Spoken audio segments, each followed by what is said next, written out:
And I'm back again. John Alite Show. Hit the subscribe button. Comment. Tell me if you like last week's show. Tell me what you want in the future. And I'm going to talk about Ronnie Wam, captain in the Gambino family. And I'm going to go back to the old days again. This is the early 80s. And I'm going to talk about somebody who botched a hit on Ronnie Wam. They tried to kill him.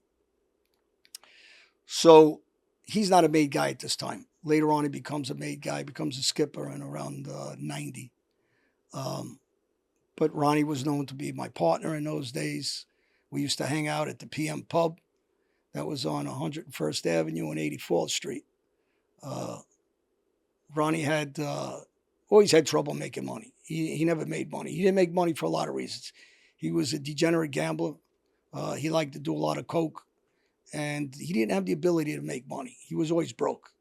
And he spent money like water besides that, on girls, on this, on that. So he just wasn't a money maker. Now, on the other hand, I stayed with the Gottis, and we made a ton of money. So Ronnie at that time was staying with a friend of ours, Angelo. And Angelo ends up getting killed. He gets pistol whipping somebody in front of White House on 87th Street and Jamaica Avenue. My friend Frankie Scarpanito owned it, and he had a problem with the guy. He was pistol whipping him and dropped the gun. When he tried to run off, after he dropped the gun, the guy picked it up and he shot him 4 or 5 times. Shot him in the back, shot him in the shoulder, shot him in the chest, and shot him in the head. I believe he went up to him and shot him again in the head. But either way, Angelo ends up getting killed. But prior to this, Angelo was a wild guy. He was a shooter. He had another incident with me on 111th Street, him and Joey Danka and Liberty Avenue. I spoke about this before. They had a problem with 2 guys. They were shooting pool. They were gambling. I believe they were playing 100 a ball back then. I mean, we're all in the drug business. We're all in the bookmaking business. We're making all kinds of money. So 100 a ball really wasn't much. Joey Danka was with him. Joey Danka made big money. I'll give you everybody's play in this. Joey Danka is Vinny Gotti's brother-in-law. And Vinny and him married sisters. So you had Joey Danka back in the play with the pool game. And the 2 guys didn't want to pay their debt. They ended up calling me. I was in my car phone. Back then we didn't have phones. I used to have a car phone on a Corvette I drove. They called me. I end up showing up. And a fight breaks out, and Angelo shoots both guys. I believe killed both guys. But for one guy for sure is dead. I was fighting him, and we were tangled up, and Angelo shot him. So Angelo was a very wild guy. Off the top of my head, I can name 4 or 5 guys he shot, killed a couple. We all stayed together at the PM Pub. Frankie Burke, Jimmy Burke's son from the movie Goodfellas, he stayed with us. We had a group of wild guys, all shooters. Mostly everybody I talk about is dead. Everybody got killed, died in different ways, gunshots. So we go back to Ronnie Wam. Ronnie at the time used Ronald Rubenstein as his attorney. And Ronnie had a problem. He had a gun case pending.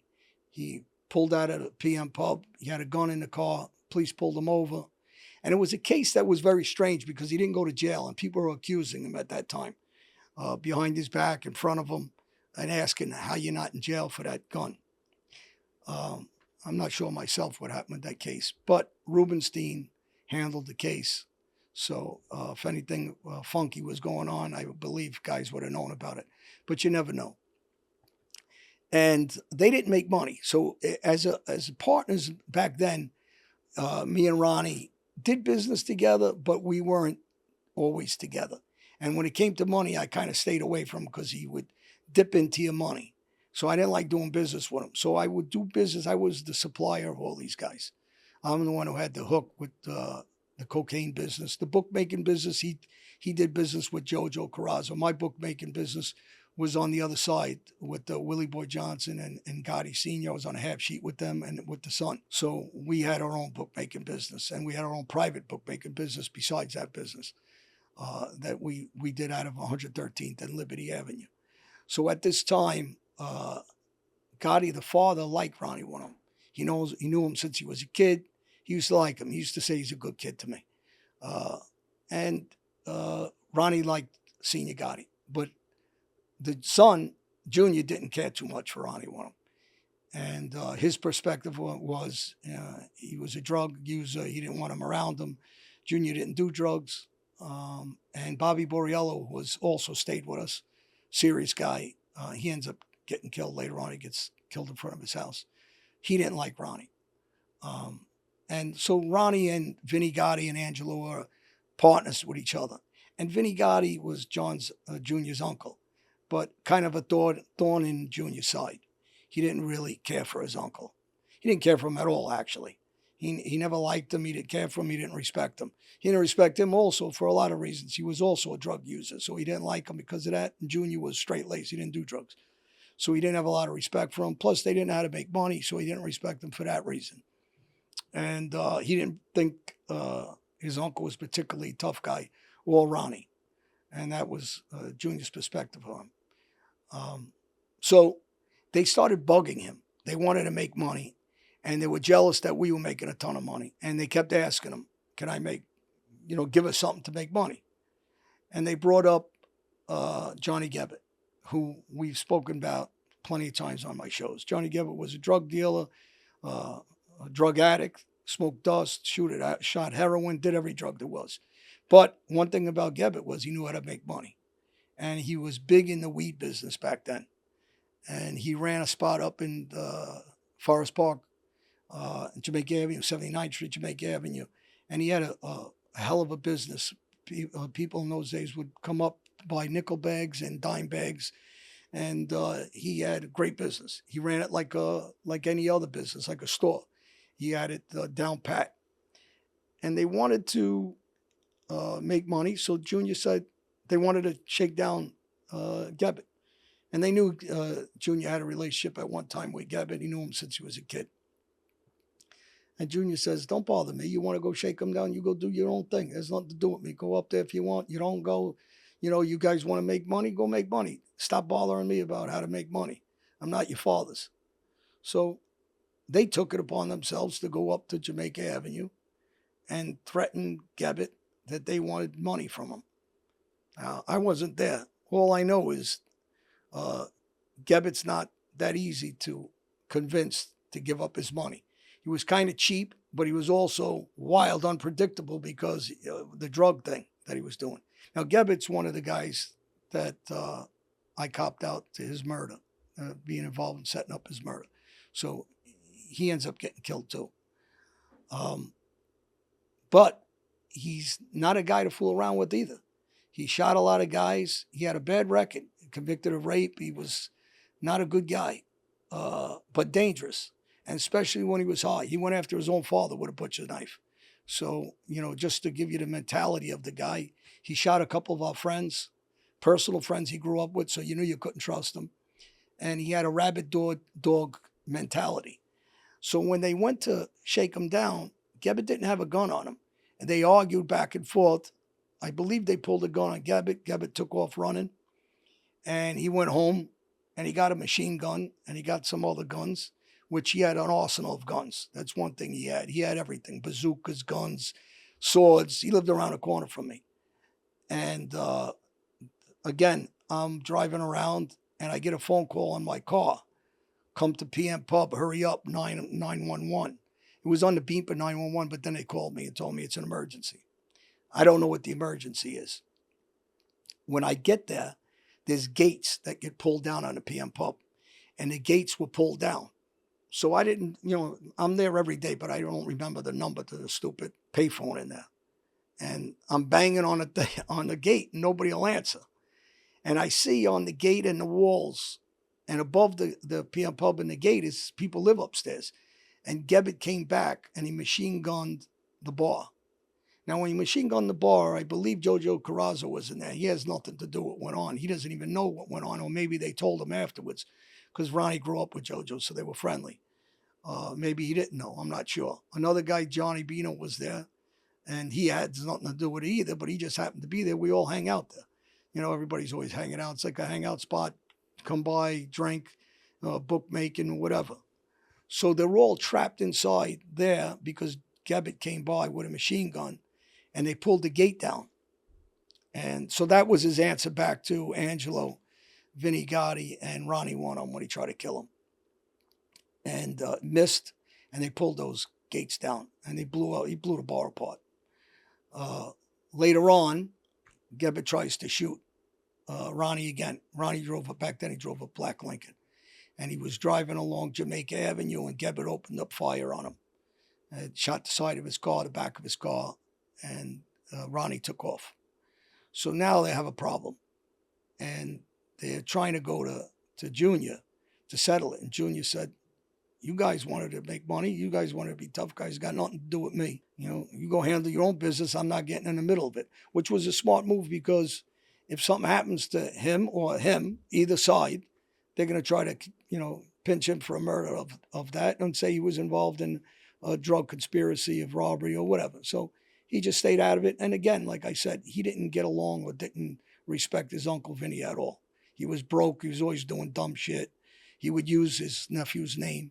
And he got a gun taken off him another time by another guy, Little Joe, pistol whipped his uncle. And rumor was it was Junior that got pistol whipped. And the truth was it had nothing to do with Junior. It wasn't Junior. So we end up going to the bar and abusing the owner of the bar, for using his name. And he said, I'm sorry, I didn't know who it was, and try to take a back step of what he did. So Gebbit is now actively looking to kill these guys. And they know that he's a wild rabbit. They're scared of him. Yet the only one that will actually probably try to kill him was Angelo. But Angelo was always all over the place too. So Angelo I don't think Angelo took it that serious. I know they did. And Ronnie took it very serious, because he's sitting in the PM Pub every day like a sitting duck. And so now everybody's looking for Johnny Gebbit. And anybody that sees Johnny Gebbit's supposed to kill Johnny Gebbit. But again, Johnny Gebbit's not that easy. He doesn't hang out in one location. He's up in the park, but doesn't really stay there much. He goes up and down, and if he knows if he had trouble, he wouldn't go up there like that. He was kind of slick. He wasn't stupid either. And over the years, Gebbit got stabbed up by the Dolphin Brothers. He got shot up another time. He got shot up another occasion. And this occasion is he wanted to settle the problem, supposedly. But again, you can't trust Gebbit when he's straight or he's high. And he comes back to the PM Pub. And as he's walking towards the PM Pub, there's a friend of ours, Tommy, there. And Tommy used to work with us. He grew up with us. And he did business with Ronnie through me. And Tommy, again, he didn't really want to be bothered with Ronnie, because he knew he was a scrope of money, but he had no choice. That was the way things are lined up. And Tommy was not no pushover. Tommy's sister was married to Gebbit's brother, Pat. And Pat was putting his hands on his sister. So there was no love between Tommy's family and the Gebbit's family. Although they're brother-in-laws, they didn't talk to each other. They didn't like each other. And as Gebbit's walking up, Tommy pulls out a 9mm and shoots Gebbit about 4 or 5 times. Hits him in the neck, collarbone, hits him up in the chest, I believe in the stomach. And Gebbit is taken to Jamaica Hospital on emergency surgery. Now, when you get shot up like that, they post a police officer out front of your door.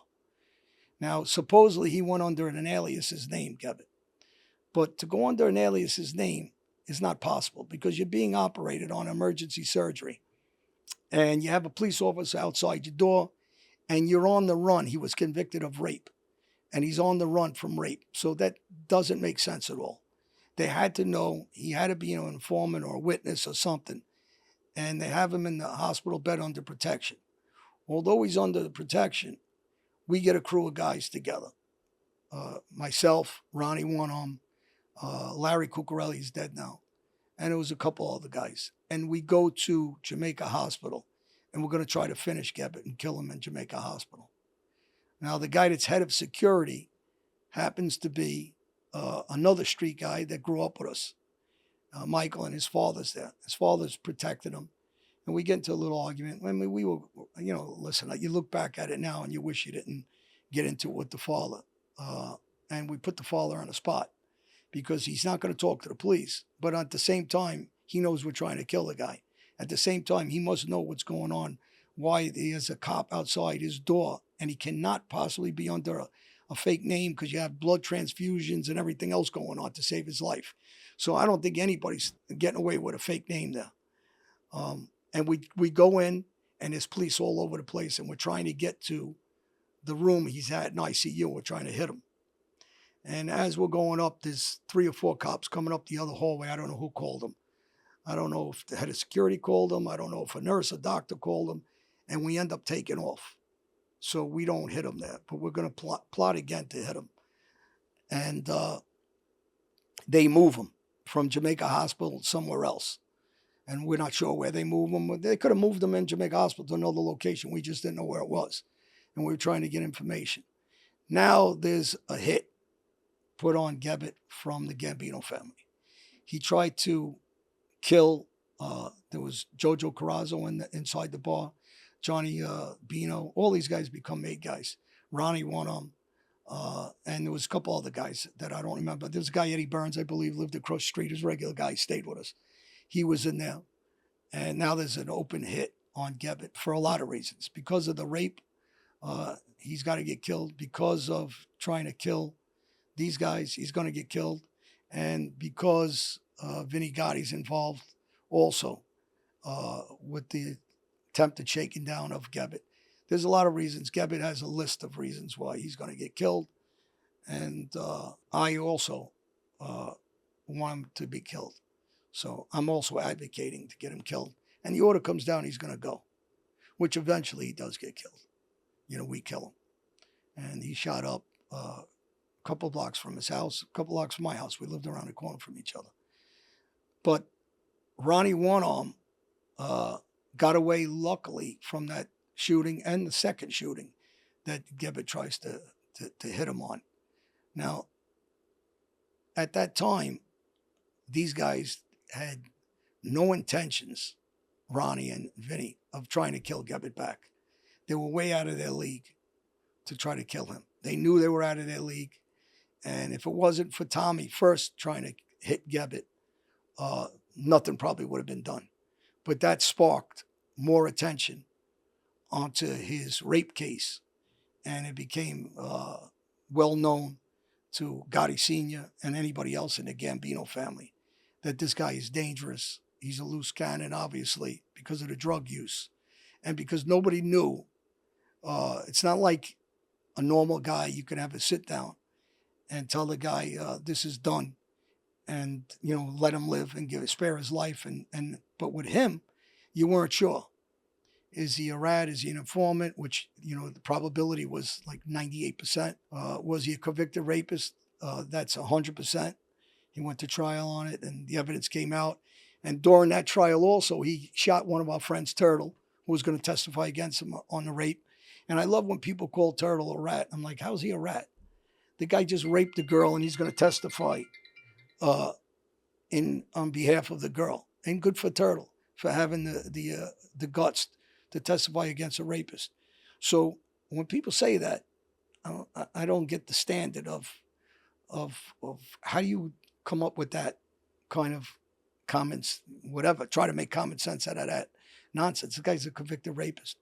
So after he shot Turtle, he also shot the girl's boyfriend, Sal, who I knew the family. He's a regular guy, nice guy. And they gang raped her, beat her half to death. So people know what they're dealing with this kid. And they also know that he's, in his past, has killed a couple of guys over nonsense. He did a shooting with me in the early 80s of Jamaicans after they robbed him, I believe, for about 1,000 pounds. They had brass knuckles. They beat him, you know, bad. He ran away. They tried to shoot him, and he got away somehow. And then we went together, and we went to the spot where they were, and we shot the spot up. And I didn't stick around. Obviously, he was the shooter on. I was the driver. I don't know if we killed one guy, 5 guys, for all I know. We unloaded the pistol on him, and how many they hit, I'm not sure. You know, when people ask you that question, you know, you're not sitting there counting. I mean, I seen for sure 1 or 2 guys get shot. how bad they were. You know, you're getting shot. At that time, I'm not sure what caliber gun he used, but he used a big caliber. So it was either 38 revolver, I think was the smallest it could have been, or a 44 Magnum. I don't remember what we used. But, and they were bunched together. And one guy even used the girl as a shield. He put her in front. He dragged the girl. So I'll tell you what kind of tough guy he was. But so you're dealing with a guy who's very capable of killing. You're dealing with a guy who's uh, not a guy where you'll know, his predictability because of his drug use. So, if he goes home and he shoots heroin, and a matter of fact, the night that we did the shooting, I almost backed out because he was smoking angel dust. And when I came and I seen him smoking, I go, "What the hell are you doing?" And he goes, "Oh, I'm smoking weed." But if anybody knows angel dust, it has a distinct smell. It's fucking strong smell, excuse me. It's a strong smell. So he was smoking angel dust. I just didn't want to back out of it after we were supposed to do it. I should have backed out of it. And as kids, you look back and you think about it because you're talking about, I don't know, 40 years ago. The mentality. That's why I'm always talking about young kids and their decisions. Because when we grow up in our neighborhoods like this, you don't think logically. You grow up in a bad atmosphere. And that's why I'm always talking about as all this money goes to illegal immigrants from Kamala Harris that doesn't care about our neighbors. It shouldn't be one ghetto in America. And there shouldn't be where a kid needs to make that decision that I made and dumb decisions and bad decisions as kids because we're not exposed to know that we can have so many things in our life. But instead, our neighborhood should be full of the money they're sending to Iran and Yemen and all these other countries and Ukraine for endless wars. And it should be going to all our neighborhoods, to school choice, to better education, to single moms that have babies, to help them pay their bills, to opportunity zones, to whatever it is to help the homeless. Instead, we're sending that money and giving that money to other countries, unlimited amounts of money, when we should have all this funding and financing going to these kids from the inner city so they don't have to ever make the choices, bad choices that I made and my friends made. And that's why you see it these neighborhoods with so many shootings. When you go to the south side of Chicago or Detroit or New Orleans or any of these bad areas, they shouldn't exist. I said, and it's the people, the leadership of Kamala Harris and Joe Biden that I complain about. I said, because look at what they're doing. How can anybody be okay with these warmongers? Look what they're doing. Look how many people in Palestine have died, innocent kids. And they don't want to take responsibility. And they try to put it on Israel. No, it ain't Israel. It's Hamas. And if they gave the weaponry to Israel to pinpoint how to kill Hamas, you wouldn't see all the Palestinians dying. So actually, all the Muslims that just endorsed Donald Trump, it was a good move. Because under Donald Trump, no Palestinians were dying. No Israelis were dying. There was no wars. So I'm going back into just to get back to the story is I'm going back to kids shouldn't have to make this choice of a lifestyle. Shouldn't have to think about ever being a gangster or doing anything illegal or selling drugs or doing anything illegal with any aspect of your life. It should go towards their education so they don't have to live this life. Because as I'm telling the story, everybody I'm talking about is dead. All these guys are dead. They all got killed. It's no way to live life. It's no way to grow up. But to go back to Ronnie Wam, ends up surviving, not getting killed, and he's also doing a life sentence right now. So there is no winners in that life. And he ends up being broke in jail, doing life, and everybody else is dead. So when you sit back and you say, where's the win in that lifestyle? There is none. And we talk about the violence in that lifestyle. And when people ask, you can't be violent alone. You're violent in an area where everybody's violent. And it becomes a survival thing.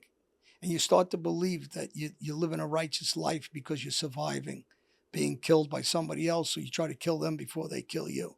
That's the existence of that life. And you start walking away from understanding you were in that life to try to make money. And you lose the perspective of trying to make money. You want to make money, but you also want to live. And to live means you got to be aggressive. And you got to be intelligent than the next guy. And you also got to be lucky because friends set you up to kill you. And that's the true standard of that life in the world, in the street world. So again, I'm going to say, go to church, believe in God, pray, change your life, look at something positive, and don't follow that life of crime. It sounds like it's romantic and it's nothing but death, misery, and go get your education, go into a trade, open up a small business. If you're smart enough to hustle around the street, you're smart enough to hustle legally in the street. Legally. Thanks, everybody. Press subscribe, follow me, comment, and I'll see you next week.